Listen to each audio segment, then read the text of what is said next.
Hey everybody, I'm Doug, And I'm Tim. and this is Chocolate Covered Games monthly melt for November 2021. So we always start off with our fives, and this month Tim got to pick what our fives were, and what did you choose? I chose something dear to me, which is sandwiches. Okay, So these are our top 5 favorite sandwiches. and I don't even know your list, so I'm assuming we may have some crossover. Maybe. You get to go first. So I go first. Yeah. So I guess my number 5 is the peanut butter and jelly sandwich. Okay. It did not make my list. And I just love peanut butter. I thought this would have been higher for sure. No, when I really sat down and thought about it, Mm-hmm. I like peanut butter and jelly sandwiches, but just as a spoiler, my other 4 are all hot sandwiches. Well, this could be hot too. I actually prefer pb&j hot. But yeah, peanut butter is like one of my favorite foods. Smoothie for your sandwich or crunchy? It's always got to be crunchy. Crunchy peanut butter is the best. Jelly flavor doesn't matter. Oh, strawberry. I like elderberry jelly, but I haven't had elderberry jelly in a long time. And I prefer extreme crunchy peanut butter, where it's just whole peanuts. Yep. Slam on the bread. Yep. So my number 5, peanut butter and jelly. Okay. My number 5 is okay, yeah. I only have one cold sandwich on my list, sort of. My number 5 is the French dip. Okay. My reasoning behind this is it comes with a beverage, which I call beef wine. Which is au jus. Yep. But, it's a great sandwich, which has you participate with it, where you dunk it. Okay. Yeah, it's a participation thing. I mean, you don't have to dunk it, but those weird people that just eat it dry and then sip it, I don't want to know those people. I want the soggiest sandwich possible. Dip it in, bread, full absorption, take a bite, ruin a shirt. That's the good sandwich. Now, where's your favorite French dip from? Because we don't make this at home. No. Arbys would be the easiest choice because that's where I get the most from. I did have it when we went to that place in Adamstown, the Black Angus. Yeah, which is no longer. They closed. It was a fantastic French dip. And I think I had a French dip one other place, but it's gonna be Arbys because it's the most convenient. Yeah. Yeah, and that's what I want in a sandwich. Sandwiches should be convenient. Yeah, I could say, for sandwiches, I guess Arby's is the place. Yeah, they got meats, which is the key ingredient to any sandwich. Vegetarians will tell you that. Yep. So your number 5 was? The French dip. The French dip. My number 4 is one Tim will not eat. Okay. Ever. I should say ever. Onion sandwich? No, it doesn't have onions because I'm not a big onion guy. Well, I guess there is onion somewhat in it. BLT? But it is a chicken salad melt. Yeah. Tim doesn't like chicken salad, tuna salad. And you do eat tuna, but not with mayonnaise. It's true. Tuna's got to be with mustard. So I really like chicken salad melts, even though you don't see them on the menu anywhere. Mm-hmm. It's mainly tuna melts. Yep. Or patty melts. But there's a restaurant in town here that used to have a chicken melt on the menu, mm-hmm. and I really loved it. I just don't really get that anywhere anymore. No. So if I want a chicken melt, I got to make it at home. Chicken salad's expensive for some reason. Oh, yeah. Well, it's got a lot of ingredients and labor costs. So, my number 4 is the chicken salad melt. My number 4 surpassed the French dip merely for nostalgic reasons. Okay. It was originally my number 5, and then I thought about it, and moved up one, and that's the grilled cheese. Okay. And that's because when I would come home from elementary school, when it was half day elementary for the kindergarten kids, I would come home and Mom would have a grilled cheese waiting for me. You don't remember that. I was in school. Yeah. So she had a grilled cheese because we didn't get lunch because it was half days. Yeah. So I would be in the morning, and then I would never got grilled cheeses like that. Well, that's what I got. That's why you're the favorite child. And for grilled cheese, to make this clear, it must be a fat on the bread, so Crisco, lard, butter, oil. I don't know if many people bring their mayonnaise. Crisco. to make a grilled cheese. Hey, as long as there's some sort of fat. So if you make a grilled cheese out there, what do you use as your... A lot of people prefer mayonnaise nowadays. Yeah. I'm still a big component of mayonnaise or butter. Yeah, you don't like mayonnaise. Lard, I haven't tried it with lard. I might try it with Crisco one day. Just Crisco my bread up.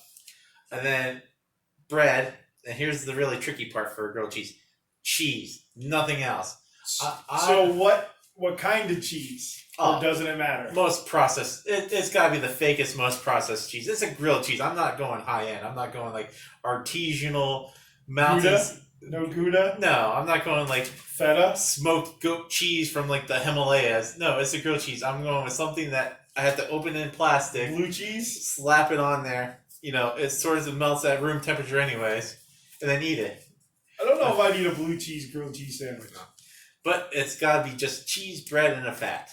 Once you add anything else, it's no longer grilled cheese. These people are like, oh, we have this grilled cheese on the menu. And it has ham, a slice of turkey, lettuce. I'm like, well, no, this is now a sandwich featuring cheese. Well, and now that leads into my number 3. Uh-huh. My number 3 is the hot ham and cheese. See? Places would put on it as grilled cheese featuring ham. And they'd be wrong. But you got to do it the way we did it when we were little. Crisco? No, not Crisco. Huh.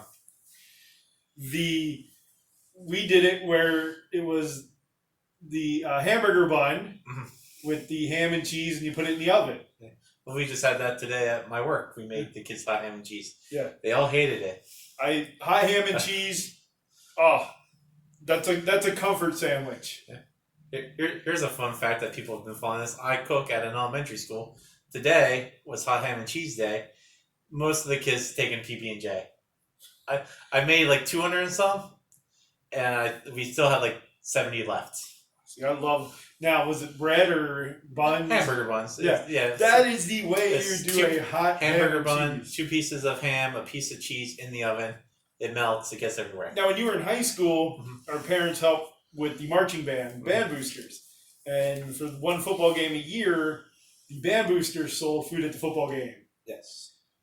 When we didn't get to play at our home stadium, we had to play at the other stadium. Yeah. And what was easy to make? Ham and cheese. Hot ham and cheese sandwiches. They wrapped up in foil, sold them. They sold like crazy. So hot ham and cheese sandwich, great comfort food. That is my number 3. All right. My number 3 was an easy choice. It is the Rachel. Most people love Reuben's. I enjoy Reuben's as well. The thing that makes a Rachel better to me than a Reuben is the bread. Because Reuben's come on rye. I'm just not a rye guy. Yeah. If I have to rank my breads, rye is really low. I like rye. Yeah. I enjoy rye. I think we can all agree. Top tier bread, sourdough. Number 1. Sourdough is great. Yeah. Yes. I do enjoy sourdough bread. Followed by extremely processed white bread, where it's overly processed. I am not a white bread guy. I like wheat. Wheat bread is... working at a school for a decade, all we have is wheat products. You get weeded out. So, and technically now I shouldn't have white bread. Yeah. So I should have more white bread. So Rachel is just a Reuben, but you replace the corned beef with turkey. Yes. And you replace the rye with sourdough. That has sauerkraut on it, which should top more sandwiches. Thousand Island dressing, which should also top more sandwiches. In fact, all sandwiches should have sauerkraut and ranch. So I'm surprised a made-up sandwich of sourdough, sauerkraut, Thousand Island dressing isn't your number 1. A perfect grilled cheese is cheese, sauerkraut. But that's not a grilled cheese then. It is a grilled cheese featuring sauerkraut and Thousand Island dressing. Instead of grilled cheese is bread, cheese. Well, no, if I opened a restaurant, I would have to be those people that, everything's a grilled cheese, except the real grilled cheese. Yep. So that was my number 3 of Rachel. All right. My number 2 goes back to sort of your number 5 for the location. Is it a Belgian dip? Because I don't know what that is. No.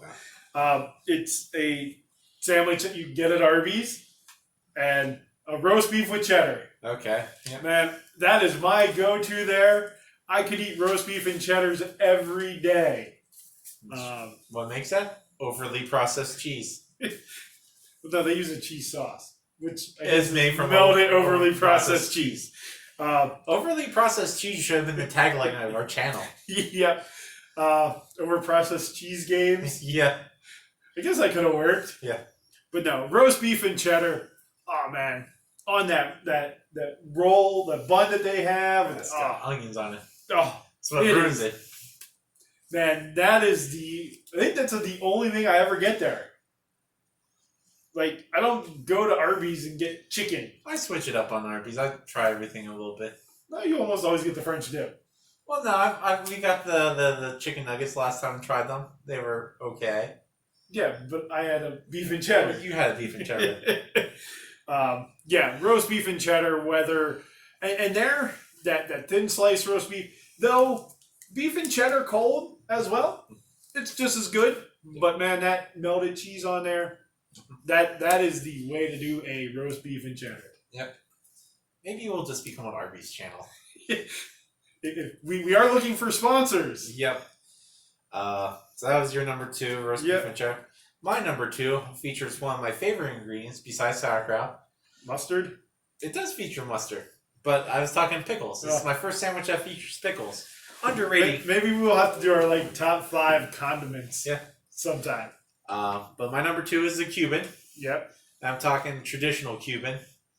There's a couple offshoots now, like the Italian Cuban, which has like pastrami. No, if you're doing the Cuban, you're getting a Cuban. Roast pork, ham, yeah, Swiss cheese, mustard. This probably would have been my 6 on a Cubano.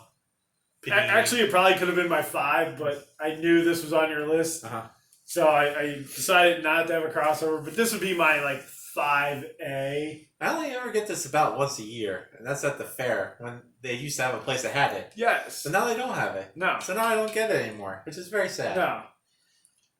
I think it moved up on my list because my heart misses it so much. Well, and that's part of it. Either, things make lists because they're comforting or they remind you of memories. Yeah.